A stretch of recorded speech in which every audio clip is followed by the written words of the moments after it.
বরাবরের মতো আজকেও কাজে যাওয়ার সময় আরেকটা অর্ডার দিচ্ছে আমারে, বাট অর্ডারটা অনেক ছোট, 0.3 কিলোমিটার, €5। সো লেটস গো, অর্ডারটা নিয়ে আসি। সো আসসালামু আলাইকুম এভরিওয়ান, কি অবস্থা, সবাই কেমন আছেন? আশা করি আপনারা সবাই ভালোই আছেন। তো আজকে কাজে যাওয়ার সময় একটা অর্ডার দিচ্ছে 0.3 কিলোমিটার, €5। বাট সমস্যা তো অনেক বৃষ্টি হতেছে, বৃষ্টির মধ্যে সাইকেল চালানো অনেক কষ্টের, মনে হয় কি সাইকেল যে কোনো সময় স্লিপ করবো।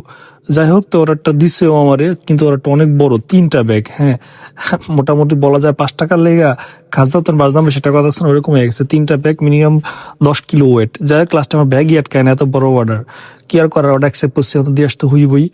তো এটা হচ্ছে ইলুক লেখার অর্ডার, এটা নর্মালি উবার এই জায়গাতে দেয় না, জানি না আজকে কেন দিছে। বাট যাই হোক, অর্ডারটা আমি অ্যাকসেপ্ট করে নিচ্ছি। এবার হচ্ছে কাস্টমার বাসা যাইতে হইব, দেখাইতেছে কাস্টমার বাসার জায়গা থেকে 3 কিলোমিটার দূরে, 0.3 কিলোমিটার দূরে।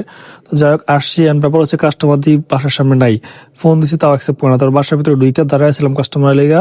তারপর আমি চিন্তা করছি বা খাবার করে রাখা চলে যাবো বাসার সামনে। তো আমি খাবার রাখতে রাখতেই কাস্টমার চলে এসেছি একটু পরে। তো যাই হোক, এটা ভালো জিনিস, খাবার রাখছি মধ্যে কাস্টমার চলে আসছে। তাই কাস্টমার খাবারগুলো বুঝাই দিলাম সুন্দরভাবে, কোডটা নিয়ে ভ্যালিড করে চলে আসি।